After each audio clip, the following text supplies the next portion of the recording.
Segundo livro dos Reis, capítulo de número 3, versículo de número 1. Amém? É um texto que nós já tivemos a oportunidade de estarmos ministrando aqui, mas eu gostaria de trazê-la novamente, debaixo de uma outra perspectiva, da onde Deus tem nos falado, que diz assim a palavra do Senhor. E Jorão, filho de Acabe, começou a reinar sobre Israel, e em Samaria, no 18º ano de Josafá, rei de Judá, e reinou 12 anos, e fez o que era mal aos olhos do Senhor. Porém, não como seu pai, nem como a sua mãe, porque tirou as estátuas de Baal que seu pai fizera. Contudo, aderiu aos pecados de Jeroboão, filho de Nebate, que fizera pecar a Israel, e não se apartou deles. E você podemos assentar. Só que mantenha a sua Bíblia aberta, nós vamos estar expondo esse texto aqui nessa noite, e eu gostaria de estar comentando sobre ele. O período histórico em que essa história que acabamos de ler está passando é um período em que os reis, eles estavam divididos. As tribos do norte, com a sua capital em Samaria, tendo ali o seu rei Jorão, que é uma figurinha conhecida aqui da igreja, porque nós sempre falamos no Antigo Testamento sobre os reis de Israel. E Jorão é uma figura conhecida porque ele é filho de Acabe e Jezabel. Ou seja, ele é filho de pessoas, um casal, que na Bíblia Sagrada é símbolo de corrupção, de idolatria, de afastamento, de abandono, de apostasia em relação a Deus. E Jorão, ele começa a reinar, e no período em que ele começa a reinar, o escritor aqui do segundo livro de Reis, ele faz uma observação. Ele começa a reinar quando Josafá, que reinava no sul, em Judá, já estava no seu 18º ano de reinado. E Jorão, ele então vai começar a reinar. E a Bíblia vai dizer que ele vai fazer o que é mal aos olhos do Senhor. Isso é, ele vai dar sequência à história dos reis do Reino do Norte, aonde todos eles abandonaram ao Senhor. Como falamos no domingo passado sobre a adoração falsa, a partir de Jeroboão, que foi o primeiro rei do norte, todos os reis subsequentes, eles se voltaram à adoração ao bezerro de ouro, que representava Deus, mas que não era Deus. Mas foi instituído por Jeroboão com a proposta de oferecer aos israelitas das 10 tribos do norte a oportunidade de cultuarem a Deus sem precisar descer para Jerusalém. Então, o motivo pelo qual Jeroboão fez isso é um motivo político, é um motivo de conveniência para manter ali a fidelidade dos israelitas das 10 tribos do norte. A questão é que quando Acabe começou a reinar, a Bíblia diz que ele, casando-se com Jezabel, o culto que agora era muito mais forte no Reino do Norte era o culto a Baal, uma vez que Jezabel era uma sacerdotisa de Baal, uma princesa dos Sidônios, que quando veio para Israel, casando-se com Acabe, instituiu o culto a Baal de uma maneira muito forte. E o culto a Baal, nós vemos por diversas ocasiões, no estudo dos reis, principalmente nos episódios de Elias, porque era um culto muito forte. Só que, no entanto, Acabe agora vai morrer. E Jorão, seu filho, vai reinar no lugar do seu pai. E o que eu acho interessante aqui é que você vai ver que os capítulos anteriores falam que após Acabe morrer, seu filho Acasias começa a reinar. Mas logo que Acasias morre, não tendo ele sucessor, o seu irmão Jorão começa a reinar. E agora em que Jorão ele começa a reinar, ele, para fugir ali um pouco do ódio que os israelitas tinham de seu pai, Acabe, ele então abole o culto a Baal naquele momento, não como agora um culto institucionalizado no Reino do Norte. E a Bíblia vai dizer que ele fez o que era mal aos olhos do Senhor, diz aí o versículo de número 2. Contudo, ele não fez como o seu pai, Acabe, nem como a sua mãe, porque ele tirou as estátuas de Baal. Ele tirou ali a estátua que o seu pai fizera em adoração a Baal. Só que, no entanto, embora ele tenha abolido institucionalmente o culto a Baal, ele se apegou, ele aderiu ao culto ao bezerro, ao culto que fora inventado por Jeroboão, filho de Nebate. Então, na verdade, o que ele faz aqui não é uma conversão, não é uma volta para Deus de maneira genuína, não é uma volta para Deus de maneira completa. Ele não faz aqui uma reforma espiritual. Pelo contrário, ele não abole a idolatria, ele só muda o falso Deus adorado. Ele não se volta para o Senhor em espírito e em verdade.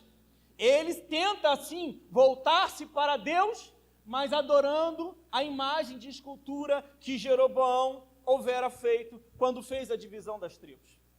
Jorão, ele simboliza aqui aquele tipo de pessoa que tenta melhorar de vida, mas, no entanto, não consegue abandonar de vez a vida que ele anteriormente tinha levado.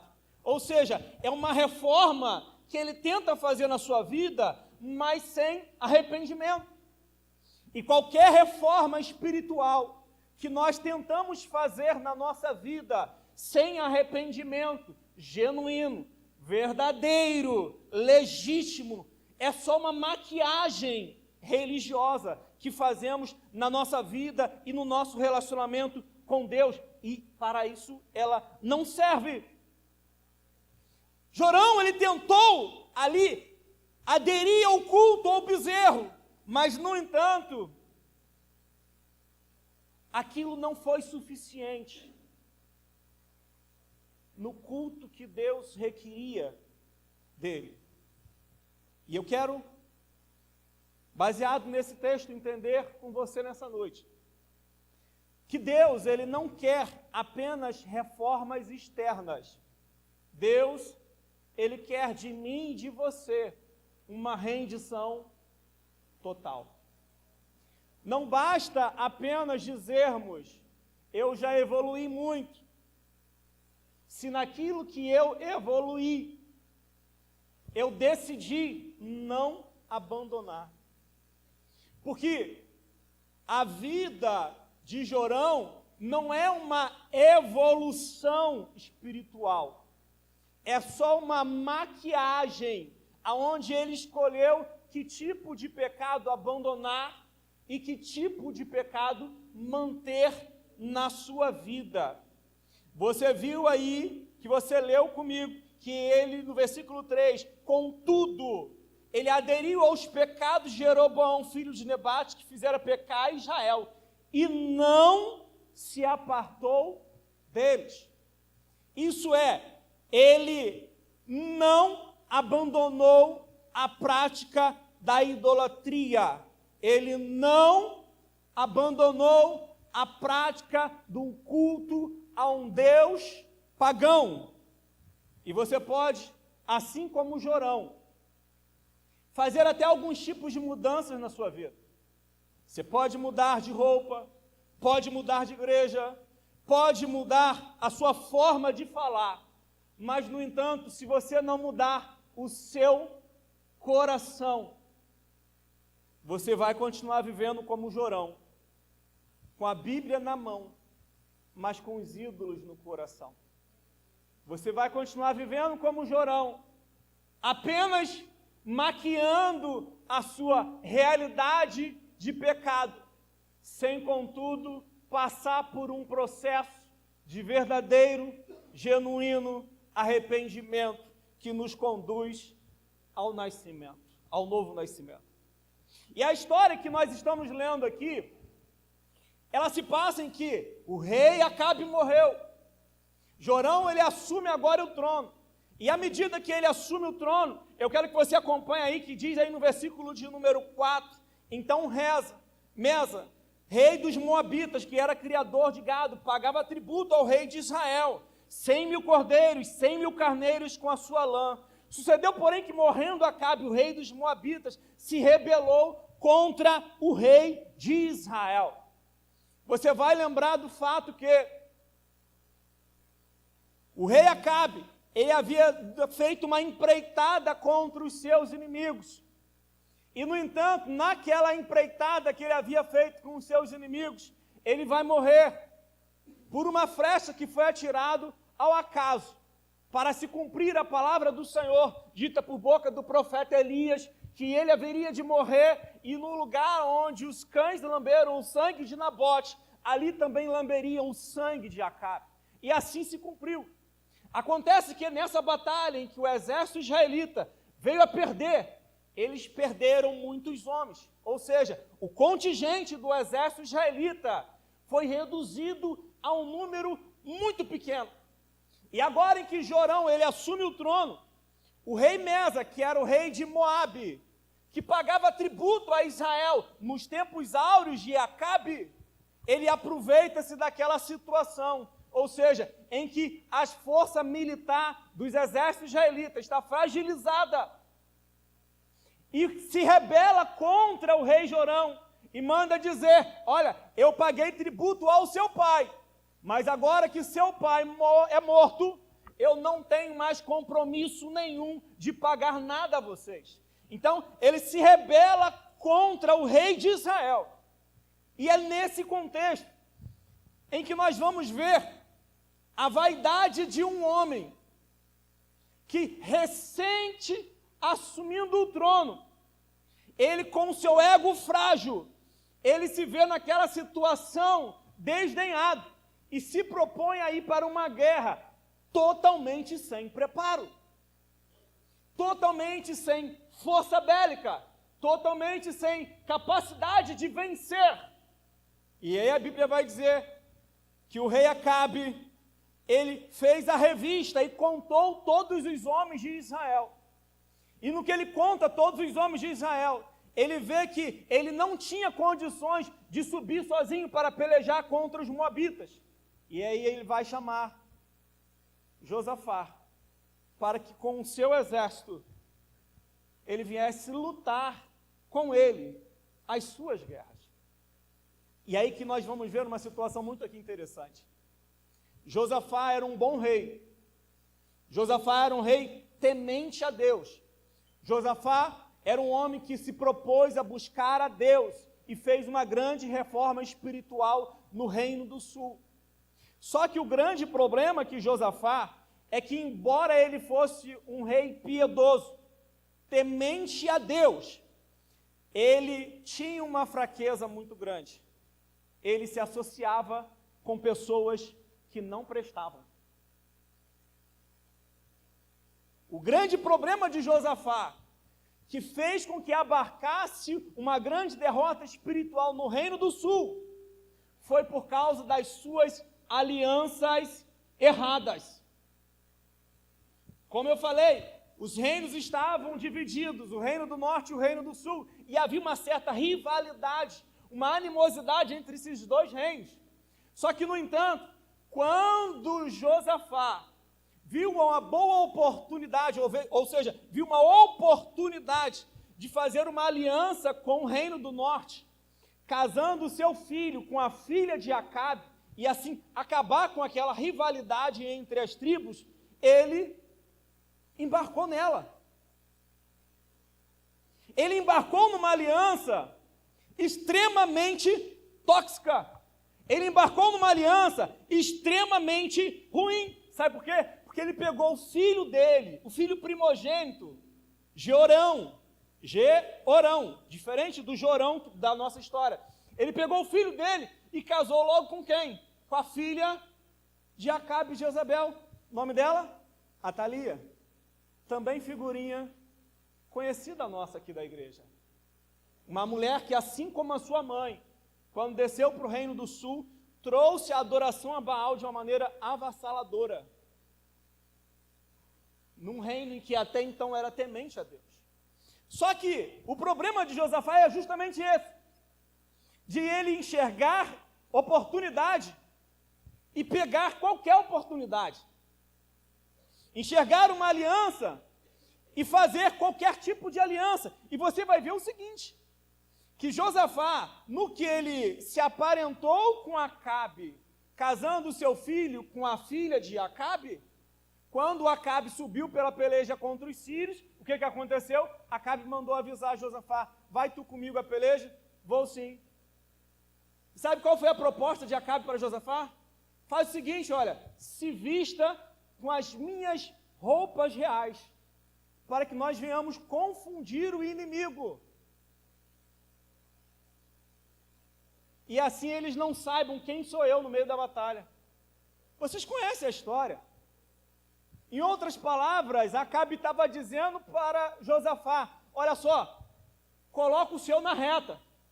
Por quê? O alvo sou eu. Só que, se você se colocar na batalha com as minhas roupas, em vez do inimigo me procurar, vai procurar quem?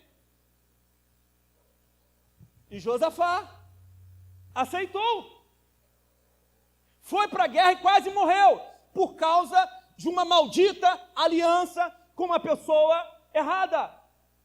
Por causa dessa mesma aliança, ele agora vai ter que subir para uma peleja que não é dele, que ele não tinha que lutar, que era um problema pessoal de Jorão, rei do norte, que não envolveria ele. Mas, no entanto, como ele tinha feito essa aliança com Acabe no passado, Jorão agora diz o seguinte, olha, estou indo para a guerra, não tem condições de vencer, você vai comigo nessa peleja? O que Josafá responde? Eu vou contigo. Versículo 7. E serei como tu, e o meu povo como o teu povo, meus cavalos como teus cavalos. Sabe qual é o grande problema de alianças erradas? Que você se compromete a fazer aquilo que você não precisaria fazer. Você se intromete em situações que você não precisaria se intrometer. Você traz para si, para a sua família, para o seu povo, situações que você não precisaria passar. Josafá, ele respondeu com empolgação a aliança com Jorão, quando, na verdade, em vez de responder com empolgação, ele deveria responder com oração. Sabe por quê? Geralmente, quando nós fazemos aliança errada, é porque não oramos o suficiente. E com isso ele colocou em risco o seu povo, o seu exército, a sua família, a sua própria vida, por causa de uma aliança errada. E aí eu quero te dizer aqui nessa noite, que nem toda porta aberta vem de Deus. Nem toda amizade é saudável. Nem todo convite é uma missão que você tem que embarcar. Nem toda mesa merece ser sentada. Nem toda oportunidade merece ser aproveitada. Josafá era crente, temente ao Senhor, mas suas alianças quase lhe custaram a vida, e pode custar a sua também. E pode custar a sua vida também. Sabe qual é o grande problema? Que às vezes o problema não vem só para você, mas vem para aqueles que dependem de você. Vem para a sua família. Vem para as pessoas que estão à sua volta. E isso nós muitas das vezes não conseguimos entender, e por não orar, por não pedir orientação a Deus, nós fazemos aliança que não deveríamos fazer.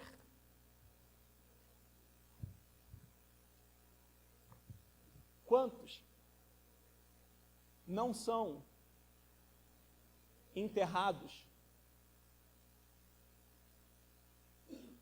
no lugar de outras pessoas? apenas porque estavam juntos, na hora errada, no lugar errado.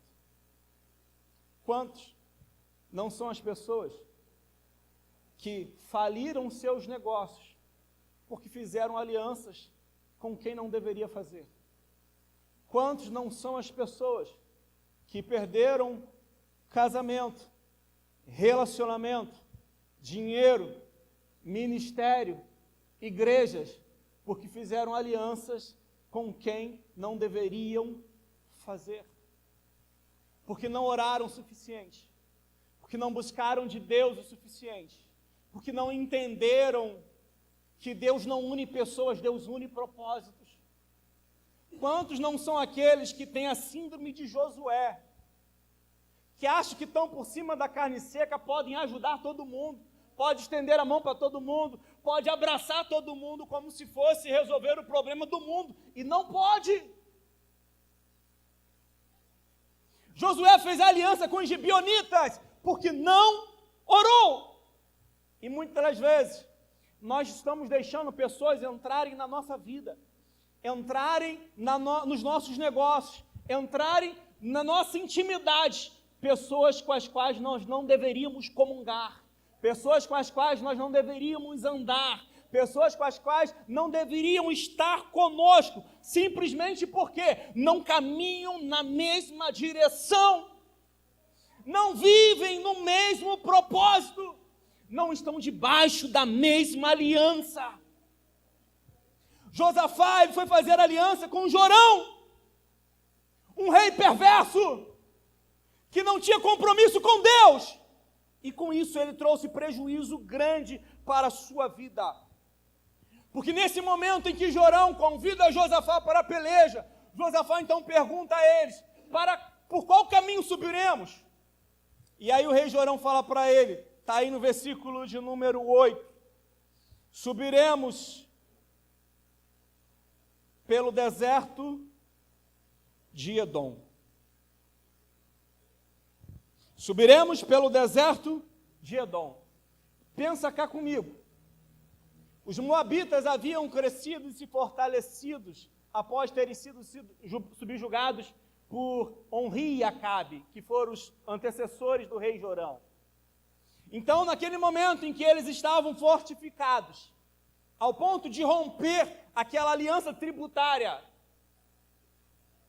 o rei Jorão, entendendo que não poderia atacá-los de frente, porque iriam encontrar resistência nas suas fortalezas, ele tem uma brilhante ideia. Vamos pelo caminho do deserto. No caminho a gente pega mais um rei, que é amigo meu, o rei de Edom, e aí vamos na marcha de 3 exércitos pelejar contra os moabitas. Perfeito. Estratégia inteligente. Surpreender pelo sul, evitando a fronteira protegida. Decidiram e simplesmente foram pelo caminho que eles escolheram, pelo caminho do deserto. Provérbios 14 diz assim, 14:12, há caminhos que ao homem parecem direito, mas que o final deles são caminhos de morte. Há caminhos que, na nossa perspectiva visual, na nossa capacidade de análise intelectual, parecem ser a melhor opção, mas, no entanto, a Bíblia diz que são caminhos de morte. Eles tomaram o caminho do deserto. 3 reis, 3 exércitos, uma coligação militar que seria impossível ser derrotada pelos moabitas, porque eles eram mais fortes e estavam em maior número. A grande questão é, eles não oraram para poder pedir direção a Deus. Para que orar? 3 exércitos, uma força militar muito maior e capaz de subjugar os moabitas. Para que orar? Para que buscar a Deus? Nessa empreitada nós não precisamos de ajuda de Deus, porque somos autossuficientes para fazer aquilo que estamos empreendendo fazer. O problema, sabe qual é? É que muitas das vezes nós tomamos decisões precipitadas na nossa vida, porque analisamos ela de maneira apenas superficial, porque analisamos ela apenas de maneira circunstancial e achamos que vai dar certo, porque nós não paramos para refletir o suficiente. A consequência disso é, eles não se prepararam para entrar no deserto. Eles não se prepararam para passar pelo deserto. A Bíblia vai dizer aí no versículo de número 9, que ao cabo de andar uma marcha de 7 dias, não havia água para o exército, nem para o gado, nem para o povo que os seguia. Quer ouvir uma verdade? Deus não abençoa aquilo que Ele não ordenou e aquilo que você também não planejou. Eles não planejaram o suficiente para passar no deserto. O caminho de 7 dias fez com que as provisões levadas não fossem suficientes. Talvez eles imaginassem, temos gado, temos suprimentos, temos cereais, temos o necessário. Só que, no entanto, no deserto você bebe muito mais água. E eles não levaram água suficiente. A história vai dizer que o gado começou a morrer, os homens começaram a desfalecer. E naquele momento, eles que tinham tudo para vencer, haveriam de sucumbir por causa da falta de preparo adequado. Porque não planejou corretamente.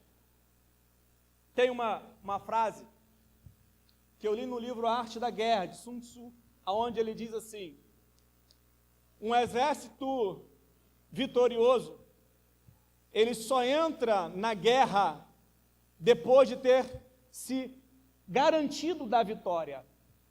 Mas um exército perdedor, ele só busca a vitória depois que entrou na guerra. Ou seja, ele não planeja para vencer, ele vai para a peleja com a expectativa de que um milagre possa acontecer e vencer, mas, no entanto, não fez o preparo adequado. Gente, planejar é importante. Jesus Cristo vai falar lá em Lucas, capítulo número 14, versículo 28 a 32, o seguinte: olha, qual de vocês que, querendo construir uma torre, primeiro não se assenta e calcula o preço para ver se tem dinheiro suficiente para completá-la? Para que não aconteça de que, tendo lançado os alicerces, não for capaz de terminá-la, todos verão e rirão, e dirão: esse homem é insensato, pois começou a construir uma coisa que não pode acabar. Qual rei que, saindo na guerra, não se assenta com os seus conselheiros e faz conta para ver se com 1.000 ou se com 10.000 ele consegue vencer, para que não aconteça de que, indo à guerra com número suficiente, ele saia dali perdedor? Sabe qual é o grande problema? É que quando você não tem uma vida planejada, você não colhe resultados, você só colhe consequências. Uma vida não planejada, você não colhe resultados, você só colhe consequências. Sabe como que funciona uma vida de uma pessoa que não planeja?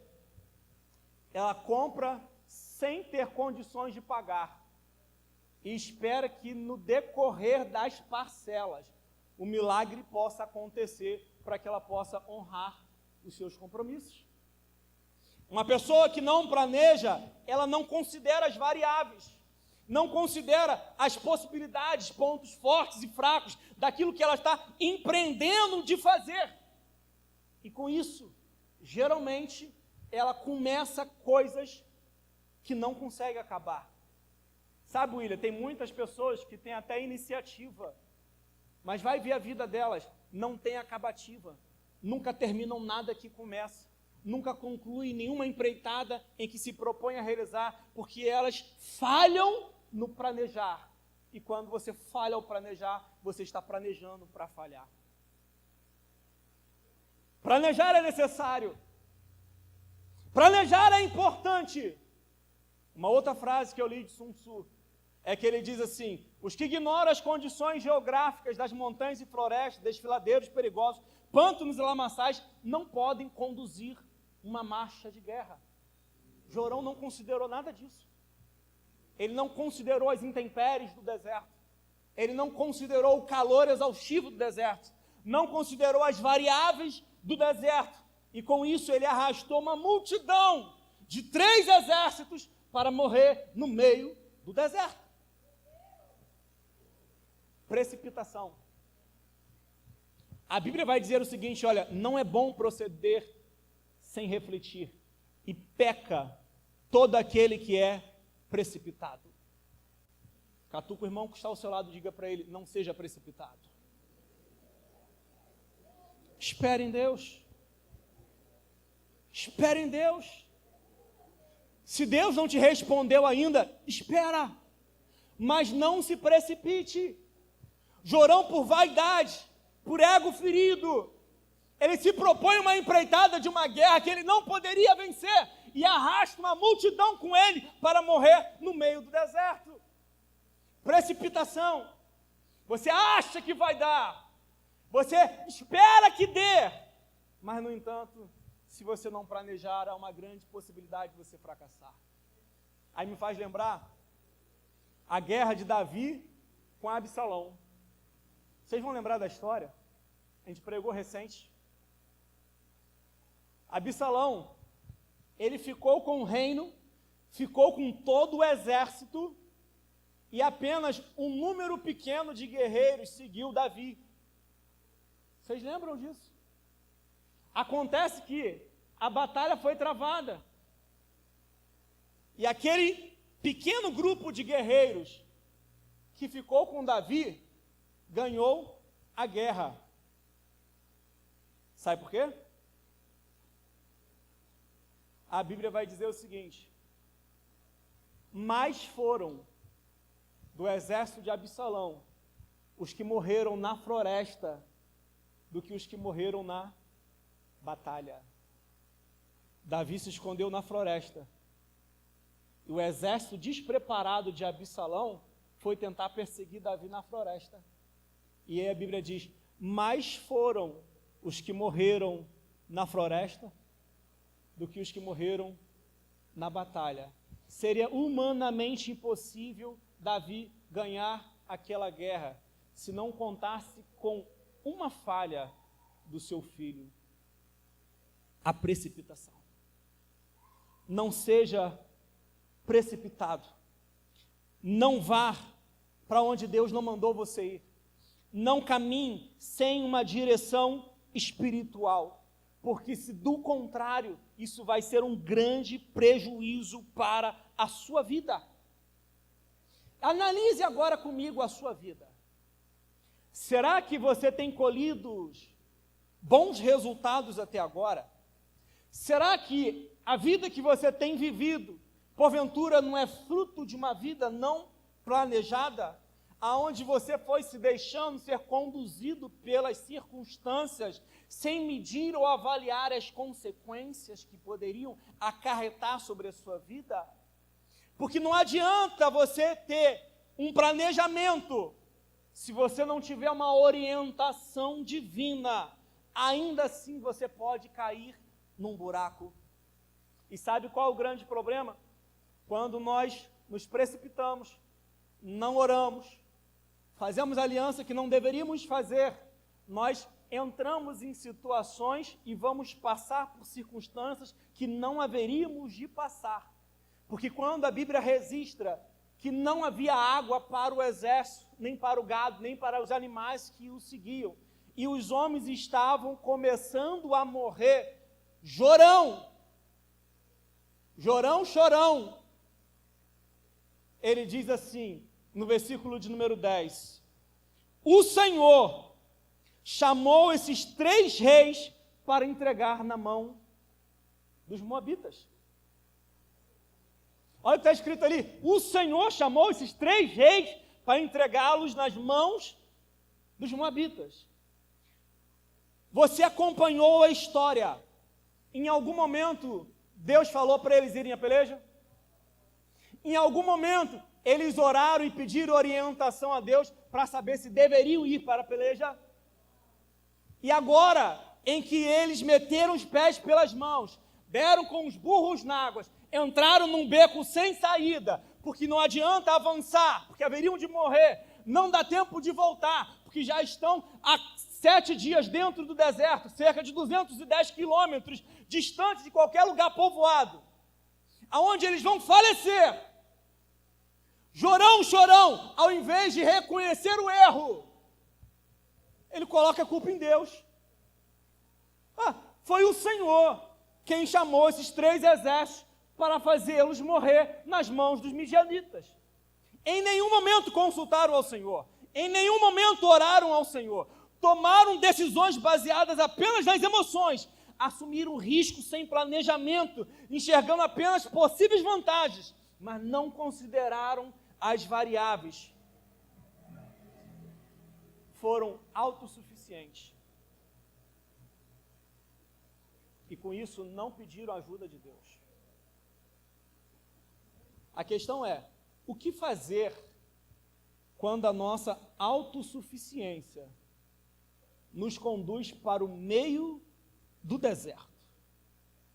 O que fazer quando o nosso achismo pessoal, quando apenas a nossa vontade pessoal nos conduz para o meio do deserto, para um beco sem saída? Nunca reclame. Sabe por quê? Tem muitas pessoas que elas são assim como o chorão. Elas planejam as suas vidas como se não precisassem de Deus. E quando as coisas dão erradas, ao invés de assumirem os seus erros, culpam a Deus pelas próprias escolhas que fizeram sozinhas. E a pessoa começa a questionar: aonde está Deus? Que me permitiu entrar num casamento em que hoje eu sofro. Aonde está Deus? Que me conduziu a um emprego ou uma profissão aonde hoje eu não consigo bancar as despesas da minha casa. Aonde está Deus? Que me permitiu chegar ao fundo do poço. Deus está no mesmo lugar aonde Ele sempre esteve. Você que nunca consultou a Ele para saber se era da vontade dEle, para saber se você poderia assumir o risco das prestações do seu cartão de crédito, para saber se você poderia comprar aquela casa em que você não tinha condições de pagar, para saber se você podia entrar a um relacionamento ou a uma sociedade com uma pessoa com a qual você não conhecia o suficiente, e agora que você está dentro dela, você está vendo que as coisas não eram como deveriam ser. Eu vi o relato ontem de uma pessoa que cedeu um imóvel alugado para um amigo de cerca de 30 anos. E falou, feliz da vida. Conheço há 30 anos, pessoa boa, honesta, tranquila, vai dar certo. Gente, níveis de relacionamento. Nem todo bom amigo vai ser um bom inquilino. Nem todo bom patrão é um bom esposo. Nem todo bom pastor é um bom pai. Às vezes a pessoa olha a pessoa assim e fala assim, nossa, essa pessoa ali, posso fechar com ele, que tem tudo para dar certo. Só que, no entanto, você vai entrar num nível de relacionamento com aquela pessoa em que você não conhece ela naquele nível de relacionamento. Quantos amigos perderam a amizade e se tornaram inimigos pessoais porque tentaram sociedade? Níveis de relacionamento totalmente diferentes. Você conhecia aquela pessoa num nível de relacionamento diferente daquele a qual você entrou agora. E agora que você embarcou nessa canoa furada, você está sofrendo as consequências. Só que ao invés de você reconhecer, se você culpar a Deus, você nunca vai encontrar a solução. Acredite, as coisas melhoram muito quando você assume a responsabilidade pelas suas escolhas e decide ser um agente de mudança e não uma vítima dos seus próprios casos.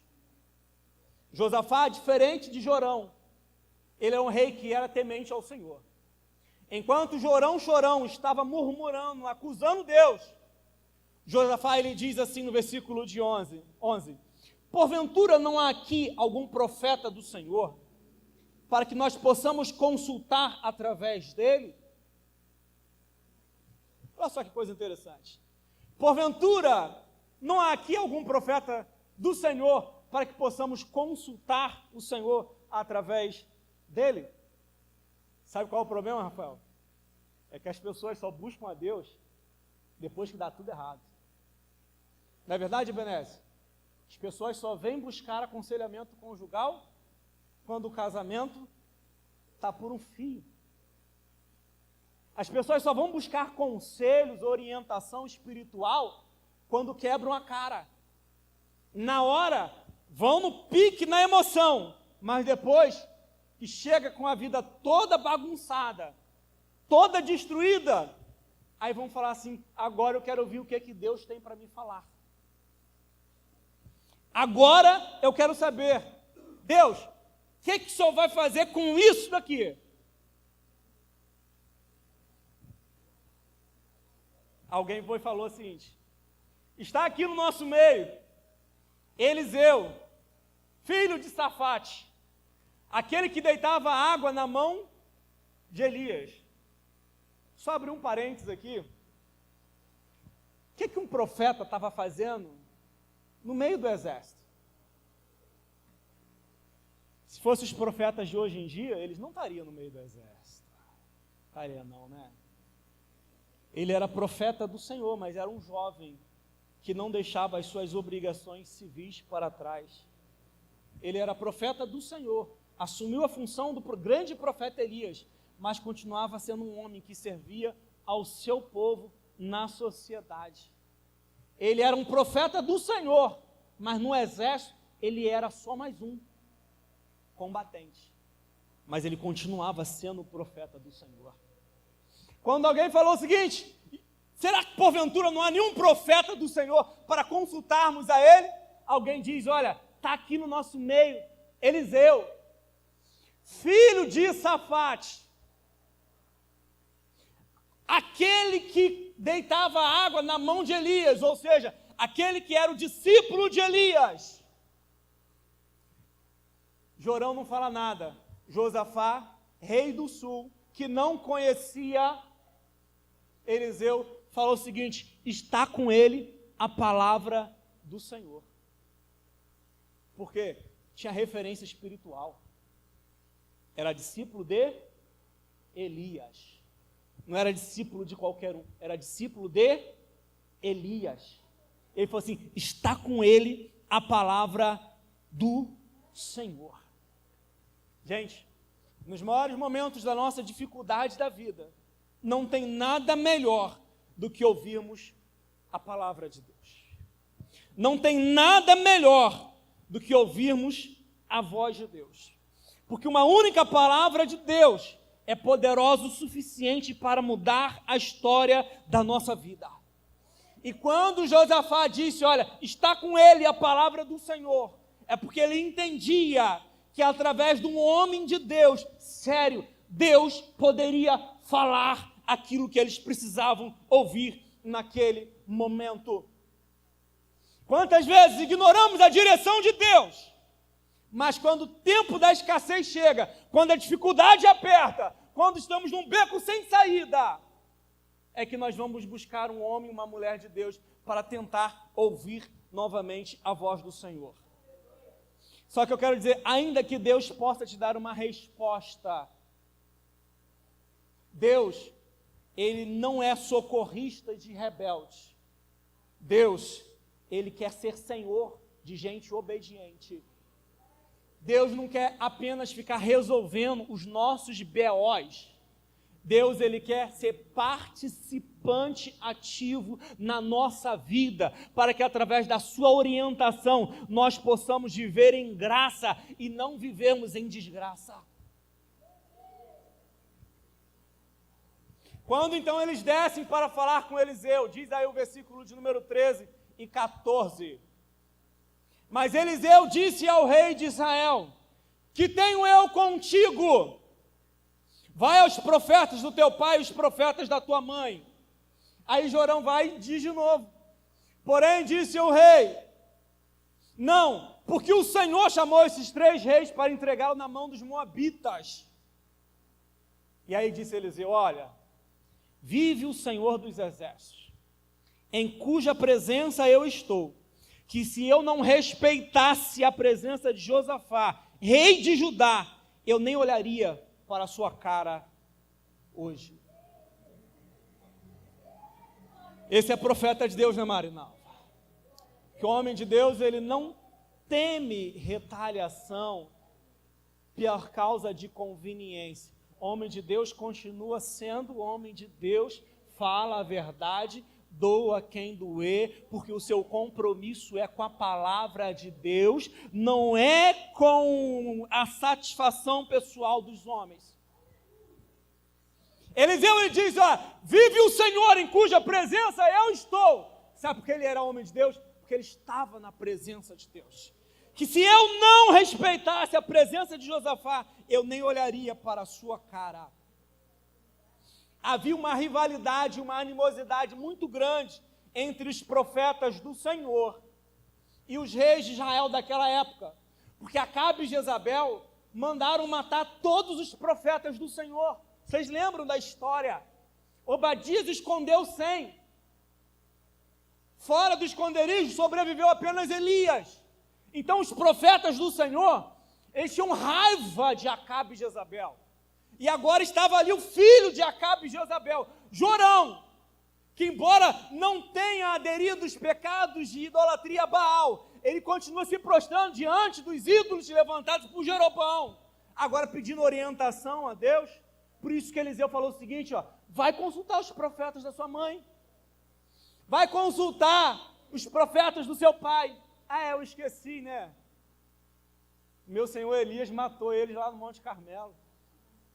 Então, por isso que agora vocês estão vindo buscar a Deus, né? É por isso que agora vocês estão querendo uma resposta divina, né? Então tá, traga-me um tangedor. Versículo de número 15. Trazei-me um tangedor. Gente, eu imagino aqui nesse momento que o clima deva ter ficado muito pesado. Sabe por quê?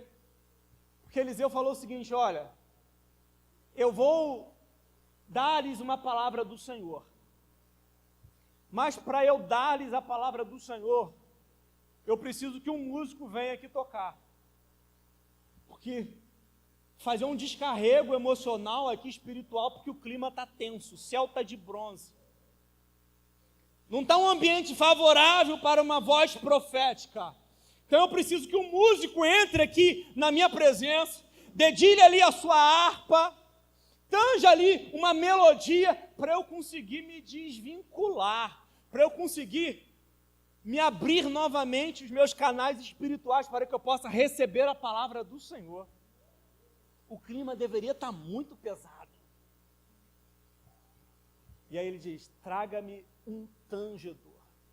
Um tangedor era um músico que, nos tempos do Antigo Testamento, ele tinha algumas funções muito especiais.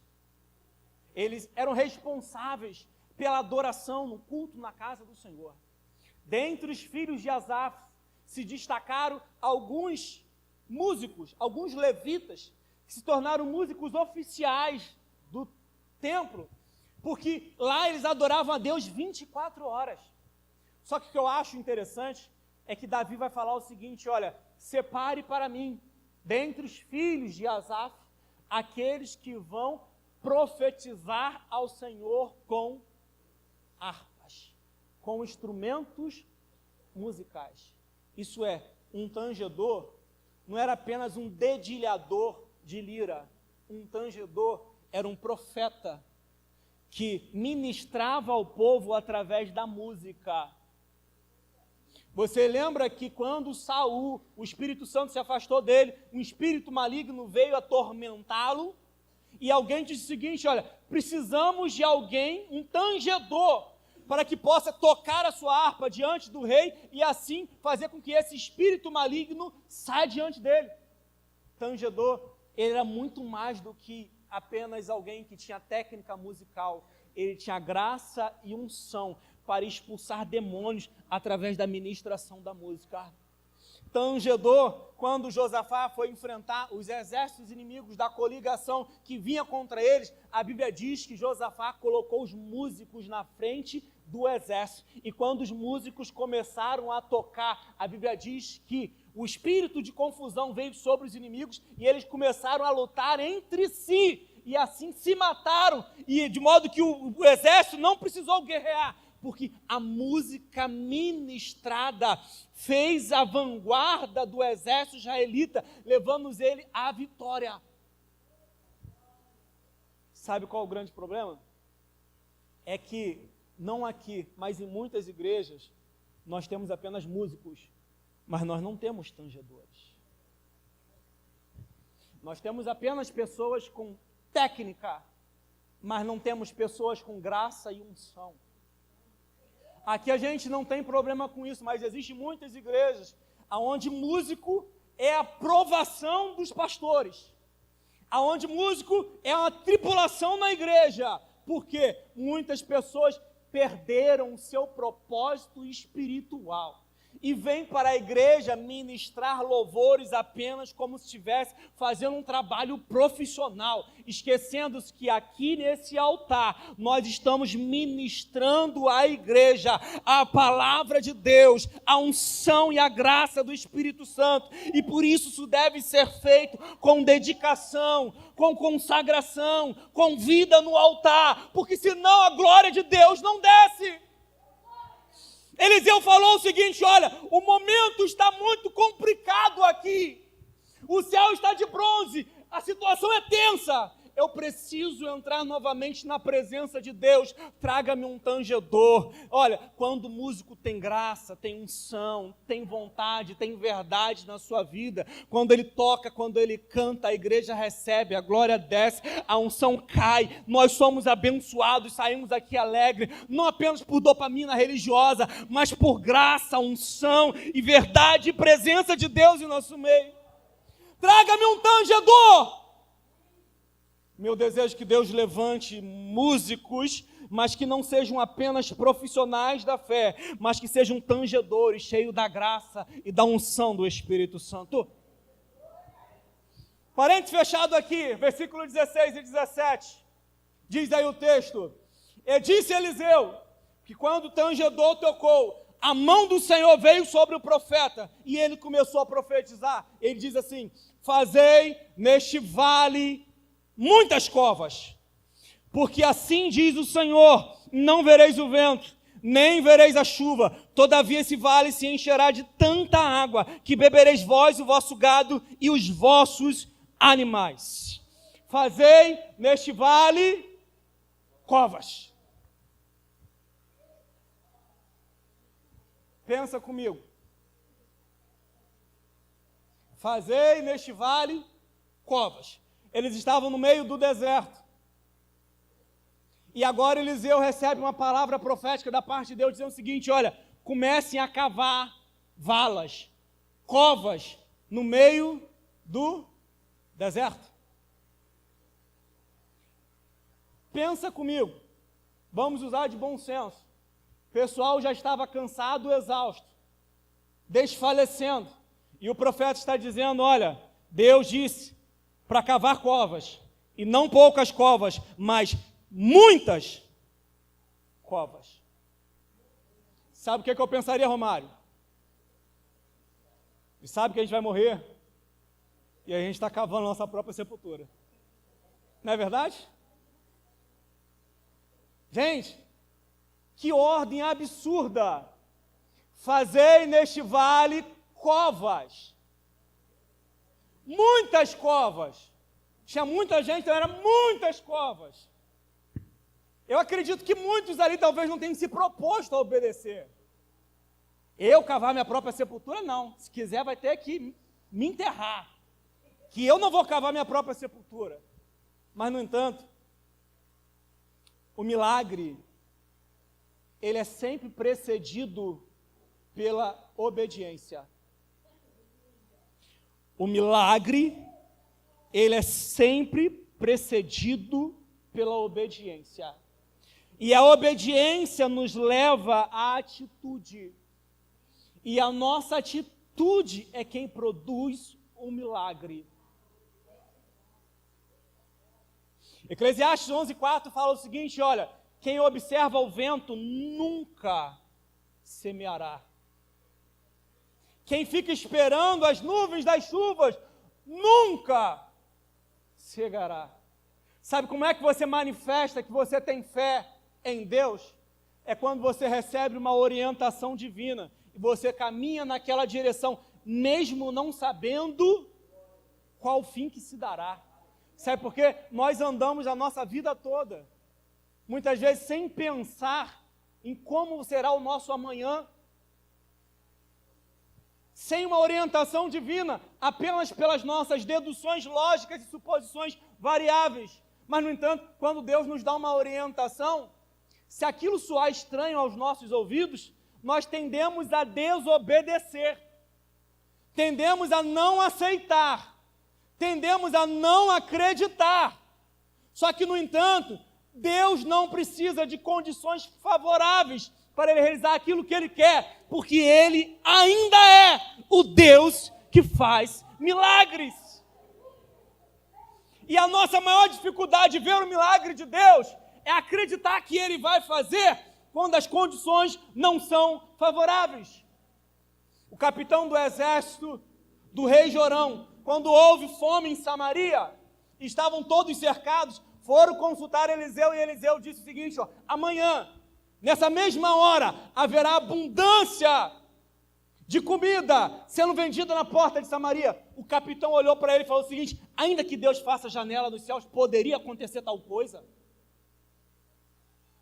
Ele duvidou. E Eliseu disse, olha, você vai ver, mas você não vai provar. Por não ter acreditado, você vai ver, mas você não vai provar. Ele morreu antes de provar o milagre que Deus concedeu ao seu povo.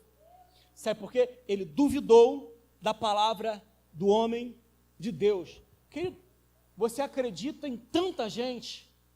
Acredita na voz do Senhor. Acredite na palavra de Deus.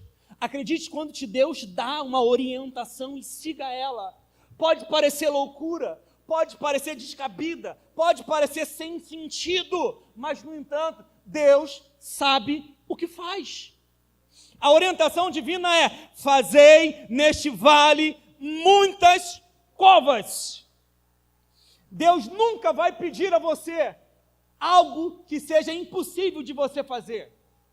Deus nunca vai pedir a você algo que seja impossível de você fazer. Sabe por quê? O impossível é com Ele. O possível é com a gente. Fazei neste vale muitas covas. Tá bem, vamos cavar.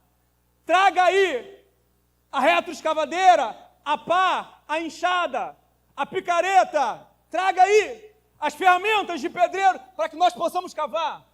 Alguém levou isso? Vamos cavar? Vamos. Mas tem pá? Não. Tem enxada? Não. Ninguém tem uma retroescavadeira aí para facilitar o processo? Não. Como é que nós vamos cavar? Tira o escudo da cabeça, tira o capacete da cabeça, pega o escudo e usa aquilo que você tem. Deus nunca vai pedir para você fazer uma coisa que você não possa fazer, mas Ele vai te abençoar quando Ele te der uma orientação com aquilo que você tem em mãos. Eu não sei como que Deus pode me abençoar. Deus vai te abençoar com aquilo que você tem. Foi o azeite da viúva que foi multiplicado, deu a ela condições de pagar a sua dívida, mas Deus multiplicou aquilo que ela já tinha. Foram os 5 pães e 2 peixinhos do menino que Jesus multiplicou para alimentar uma multidão, mas Jesus multiplicou o que já tinha. Ou seja, todas as vezes que Deus realiza um milagre, Ele usa aquilo que nós temos. Então, não desvalorize aquilo que Deus te deu, mas se coloque à disposição dEle para que Deus possa usar para abençoar a sua vida.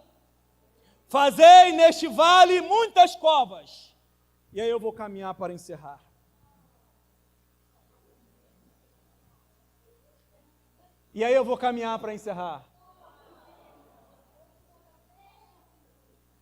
A medida do milagre, ela sempre vai ser proporcional à nossa atitude que manifesta a fé.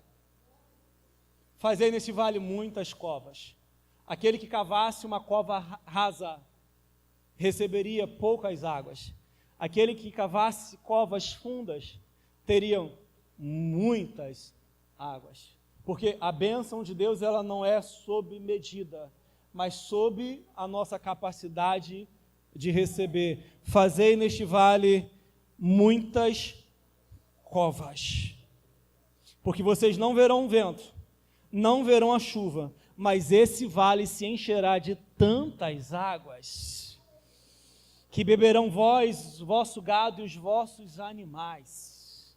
Fazei neste vale covas. E aí o versículo 18, Eliseu ainda diz assim: e isso ainda é pouco aos olhos do Senhor. Isso ainda é pouco aos olhos do Senhor, porque Ele também vos entregará nas vossas mãos os moabitas. Sabe? Deus não quer que você diminua os seus sonhos. Deus deseja que você aumente a sua fé. Você não precisa diminuir os seus sonhos e objetivos para se adequarem ao limite do poder de Deus, porque o poder de Deus, ele é ilimitado. A Bíblia diz que Deus pode fazer infinitamente mais do que tudo aquilo que pedimos ou pensamos, segundo o seu poder que opera em nós. Então, o problema não está em Deus, porque o poder de Deus se limita a nós. Porque Deus falou o seguinte: olha, isso ainda é pouco, ou seja, o nosso Deus é um Deus demais. E aí sim, agora o caminho para encerrar. Versículo 20, acompanha aí. Olha o que diz o texto.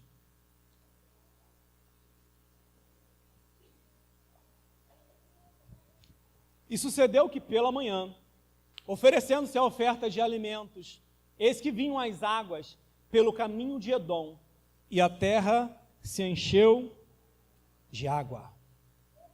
E a terra se encheu de água.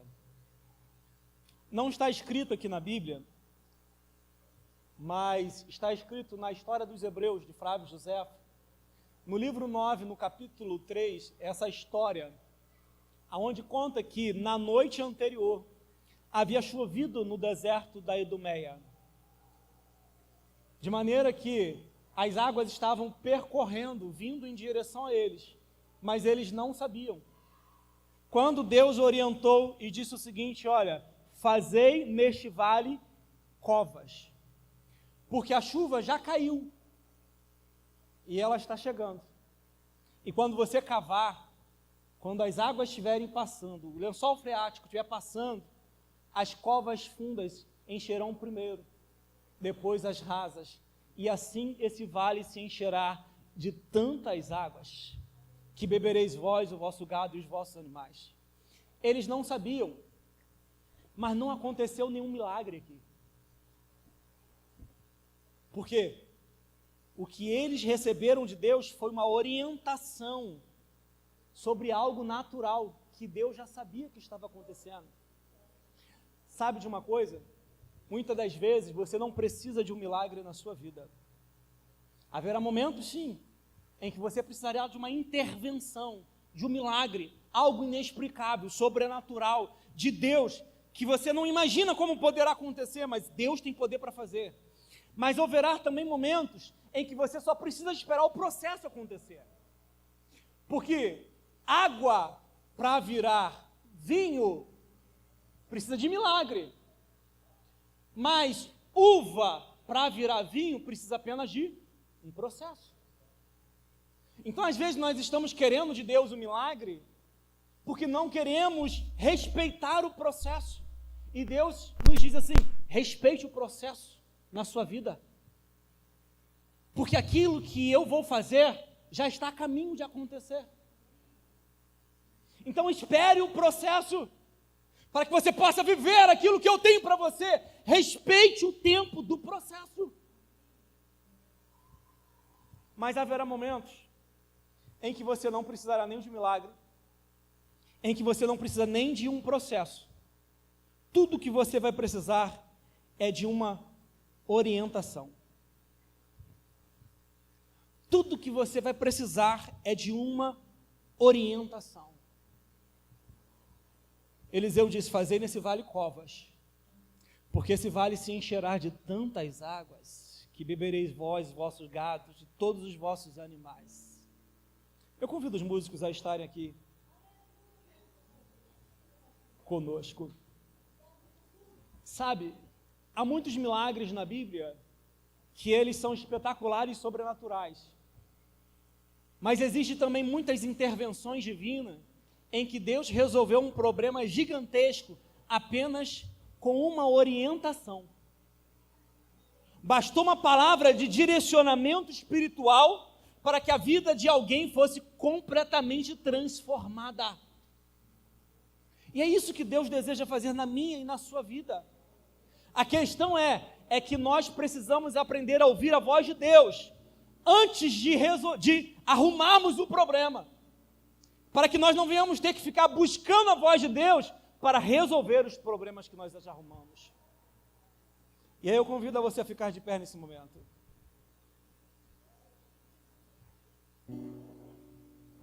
E aí, recapitulando, para nós refletirmos, nem toda aliança é uma bênção. Então, cuidado com quem você tem feito alianças. E nem toda vitória terá glória. Essa foi uma vitória que não teve glória.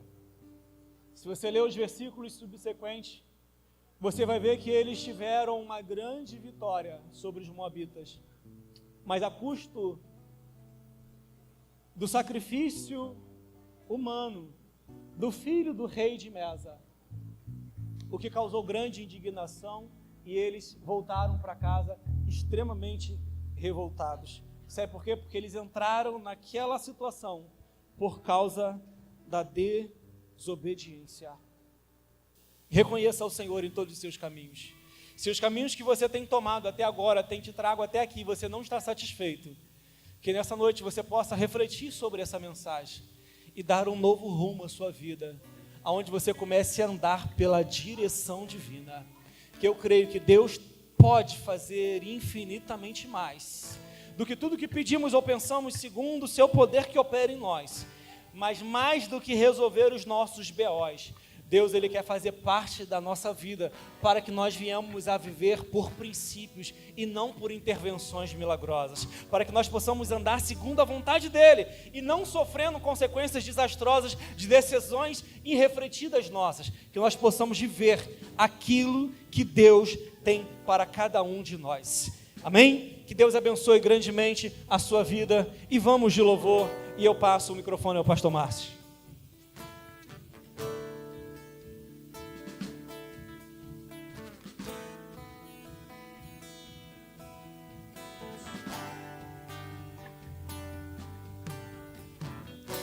Sua voz me chama sobre as águas, onde os meus pés podem falhar. Você pode fechar os seus olhos, fazer dessa canção a tua oração, dizer para o Senhor que você confia nele, dizer que os teus planos, a tua vida estão nas mãos do Senhor.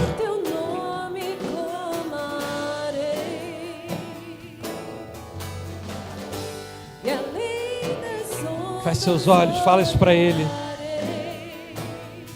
Se o mar crescer, somente em ti descanso. descansarei, pois eu sou teu e tu és meu.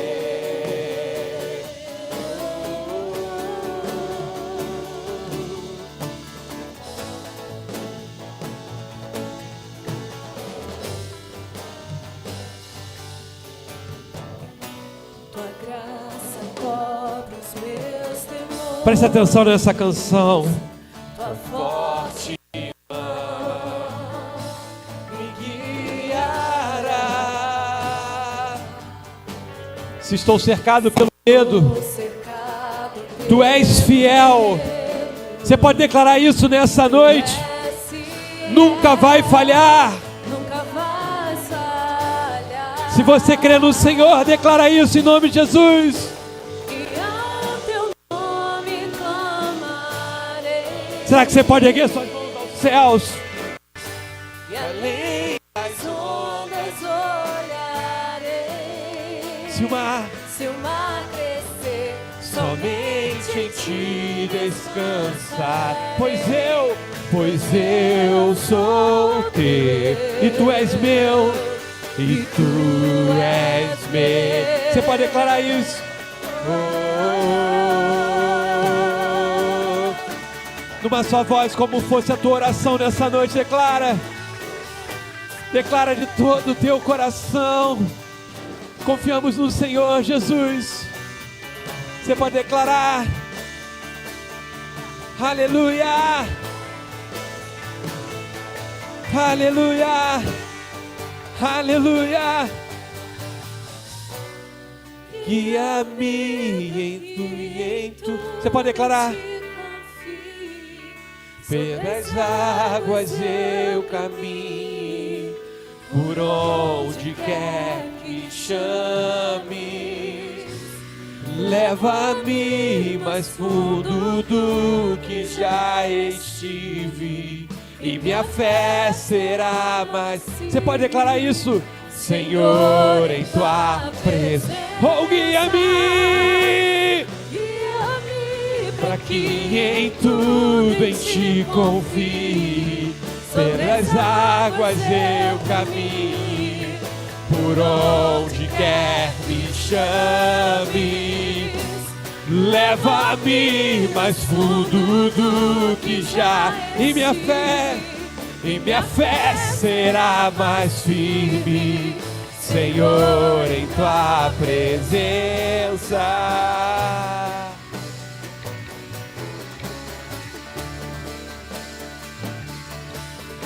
Aleluia.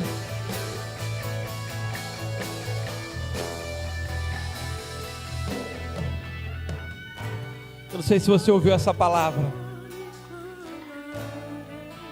Enquanto o pastor Anderson falava, eu falava muitas das vezes como a irmã Marinalva. É verdade. É uma palavra que vai de encontro aos nossos corações. Em quem você tem confiado, em quem você tem depositado a tua esperança. Quantas e quantas vezes nós olhamos somente para aquilo que nos convém, nós ouvimos somente a voz do nosso próprio eu e negligenciamos a direção que o Senhor tem nos dado.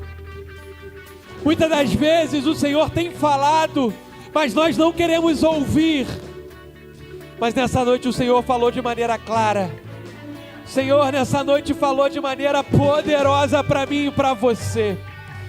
Mas nós temos que dizer: Senhor, eu quero obedecer. Senhor, eu quero ouvir a tua voz e obedecer. Será que nessa noite você pode falar: Senhor, eis aqui a minha vida. Eu não quero viver as minhas vontades, mas eu quero viver aquilo que o Senhor tem para mim. Se você, assim como eu, entende que o Senhor falou para você, feche os seus olhos, eu quero orar com você. Jesus, obrigado por essa palavra. Obrigado porque o Senhor nessa noite nos orientou. Senhor, nós queremos dizer sim à tua vontade, Pai, e não ao nosso próprio eu, Pai. Nos ajuda na caminhada, Pai. Nos ajuda, Pai. Senhor, nos orienta para quem nós devemos nos aliançar, com quem nós devemos andar. Senhor, nós queremos, Pai, seguir a tua vontade, Pai. Nos ajuda, Pai. Sabemos que é difícil, Deus. Sabemos que é difícil, Deus. Mas se o Senhor for conosco, Pai, nós conseguiremos, Pai. Em nome de Jesus. Em nome de Jesus. Em nome de Jesus. Em nome de Jesus. Será que você pode aplaudir ao Senhor? Será que você pode aplaudir o Senhor mais forte? Aleluia. Obrigado, Jesus.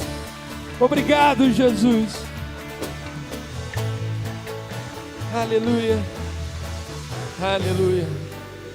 Obrigado, Jesus. Antes de você sentar, dá um abraço em alguém. Fala para ela: confia no Senhor. Amém? Você pode se sentar. Antes da gente partir para os nossos recados, queria chamar aqui a Dani, aqui na frente. E semana passada, o irmão Ebenezer, antes de quase me matar, falou: pastor Márcio, não vai subir aqui não, o pessoal ali, melhoras. Estava bem, tá, gente? Estava com a dor de garganta, estava conseguindo falar. Mas que bom que Ebenezer falou isso, os irmãos oraram mais ainda por mim. Amém? E eu conto com as orações dos irmãos. E ele falou lá que o Aquiles, filho da Dani, e com a sua namorada, Ingrid, foram para o Radical. E muitas coisas aconteceram, né? Porque Deus tem um tempo certo todas as coisas. E a Dani, nessa noite, falou que o Ebenezer queria falar e também entregar algo especial ao seu filho. Vem cá, Dani.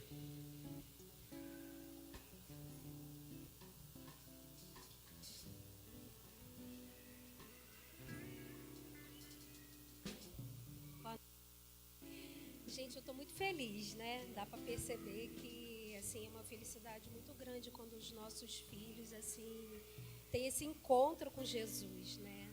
E semana passada, quando o Aquiles veio...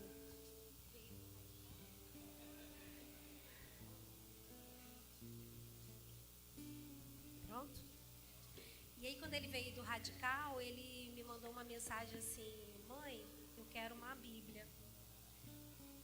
Aí eu falei: tá bom, vou dar a Bíblia, né? Mas não sabia assim como é que eu ia fazer para dar a Bíblia. Mas Deus é poderoso, Deus é Pai, né? E aí eu e minha mãe entramos no site, compramos uma Bíblia, ela chegou ontem e hoje está aqui, ó, a sua Bíblia. O maior presente que eu podia te dar.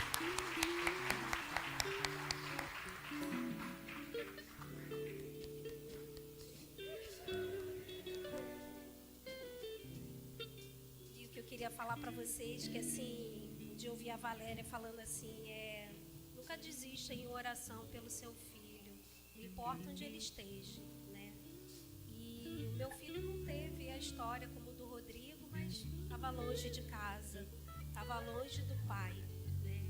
E quando o filho volta para casa e o pai está ali com os braços abertos para receber a festa, e é assim que meu coração está, em festa. Eu ainda estou assim em êxtase por essa vitória, por essa bênção, né? Como Deus é fiel. Eu sei que Ele ainda tem muito mais coisas para cumprir assim na minha família, mas cada dia Ele me mostra que Ele é Deus e que Ele é o Senhor e que é no tempo dEle. E há tempo para todas as coisas, e esse tempo chegou do Aquiles, e assim vai chegar o do Luan, e assim vai chegar de toda a nossa casa, em nome de Jesus. Você pode aplaudir ao Senhor? Vem cá, Aquiles. Vem cá, Ingrid. Vem cá, Ingrid. E por que a gente fez questão? Porque esse é o testemunho que Deus, Ele ouve a oração. Então, se você está orando, creia que o Senhor, no momento certo, Ele vai te responder. E oração de mãe é oração de mãe, né? E a gente quer orar por essa família. Essa semana... Oi? É o quê? Outro presente? E oração de vó de namorado, Ingrid? Ou então essa aí, meu irmão. Glória a Deus, ó. Vem cá, irmã Nália, vem cá aqui em cima também. Vem cá, irmã Nália, vem cá. Vem cá, irmã Nália, fica aqui também. Porque essa é a prova de que Deus ele responde a oração. Deus primeiro respondeu a oração da irmã Nália e trouxe a Dani e toda a sua família para a casa do Senhor. E aí, a oração de Dani é uma oração meio que hereditária, tá entendendo? E quem conhece a história da irmã Anália sabe que ela é uma mulher de oração e Deus tem honrado ela com tudo que a gente tem visto. Vamos orar? Você pode estender suas mãos para cá? Jesus, nós queremos te glorificar e dizer: Tu és maravilhoso. Senhor, realmente Tu é aquele que faz muito mais do que nós pedimos ou pensamos. E é por isso que nós queremos aqui entregar a vida do Aquiles, a vida da Ingrid em suas mãos, e também a vida de toda essa família que o Senhor tem completado a boa obra. Guarda-os, Deus, mantenha os seus pés firmes, Deus, para que eles possam testemunhar da transformação que o Senhor tem feito na vida deles. Muito obrigado, Pai. Nós glorificamos o Teu nome, porque sabemos que o Senhor é bom e a Tua misericórdia dura para sempre. E que esse testemunho sirva para outras pessoas aqui renovarem o seu coração de esperança e entenderem que se perseverarem em oração, logo, logo o Senhor há de responder. Senhor, essa é aquilo que nós cremos e confiamos no Teu nome, em nome de Jesus. Amém e amém. Deus abençoe. Tem radical aí? Deus abençoe, Ingrid. Deus abençoe. Parabéns, Dani. Amém? Já que nós estamos orando, eu queria que você orasse pela mãe da Nery, né, sogra do Clebão, do teclado. Não está aqui hoje, nem o Kleber, nem a Nery, nem a Camille, porque a mãe da Nery se encontra hospitalizada, esperando um procedimento de cateterismo, e nós estaremos orando aqui ao final do culto pela vida dela, para que o Senhor possa intervir e que ela possa estar curada em nome de Jesus. Amém? Recadinhos breves aqui da nossa semana. Essa semana o nosso Projeto Acolher estará de férias, então não teremos atividade do Projeto Acolher essa semana, mas essa semana é uma semana especial, porque é a semana de célula. Então, você que ainda não faz parte de uma célula, procure uma das nossas células, na casa de Tainá, segunda-feira, na casa de Marcele, terça-feira, na casa da irmã Regiane, mãe da Dani, na quinta, sexta-feira, e na casa do Vini, também na sexta-feira. Não tem desculpa para você não participar de uma célula. Procure uma célula mais próxima da sua casa, procure uma célula que você tenha mais afinidade, mais fato. Não fique de fora de uma célula. Amém? Amém? E quarta-feira também nós temos o que aqui na nossa igreja? Vou fazer igual o Tamires faz. Quarta-feira é dia de estudo bíblico. Às 19h30, aqui na nossa igreja, você será edificado pelo poder da palavra de Deus. Hoje, na nossa classe de integração, nós falamos sobre o quê? Sobre a Bíblia, o poder de transformação que ela tem nas nossas vidas. Meu irmão, talvez você esteja procurando em tantos lugares. Quero te dizer, há um lugar perfeito para você procurar transformar a sua vida, uma transformação para algo melhor. É através da palavra de Deus. E quarta-feira nós estaremos estudando ela aqui às 19h30. Eu te convido a estar aqui conosco, 19h30, aqui na igreja, a nossa célula, nosso estudo bíblico, que você vai ser muito edificado. Amém? Vamos ficar de pé. Quero parabenizar todos que organizaram o evento ontem aqui, do Caldo. Não estive aqui, mas os visitantes que estiveram aqui, que me conhecem, me mandaram mensagem: caramba, foi muito bom. O pessoal da banda aqui, eu nem sabia que eles iam aqui, eles me mandaram: pô, olha onde é que eu tô aqui na tua igreja. Eu falei: pô, vão vacilando, falou que estava aí. Mas gostaram muito, foram muito bem acolhidos, sabendo que foi um sucesso em todos os aspectos. Deus abençoe a vida de vocês que estão colocando a mão na massa. Ficamos muito felizes. Jennifer, muito feliz em te ver aqui na nossa igreja, na sua igreja.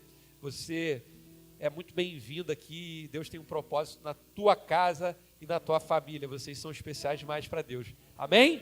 Vamos orar?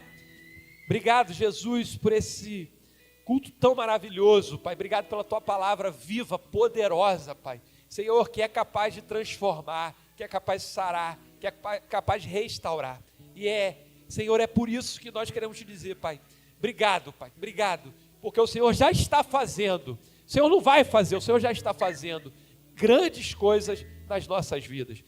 O que nós pedimos, Pai, é que nos dê uma semana abençoada, Pai. Que o Senhor, Pai, cubra a vida de cada um aqui, Pai, com o Teu Espírito, Pai. Livra-nos da maldade desse mundo, Pai, Senhor, e que a nossa semana seja uma semana de vitória em nome de Jesus. Senhor, te entregamos a mãe, Pai, da irmã Nery, Pai, que o Senhor possa guardar, cuidar dela naquele leito de hospital, Pai, porque o Senhor é o médico dos médicos, Pai.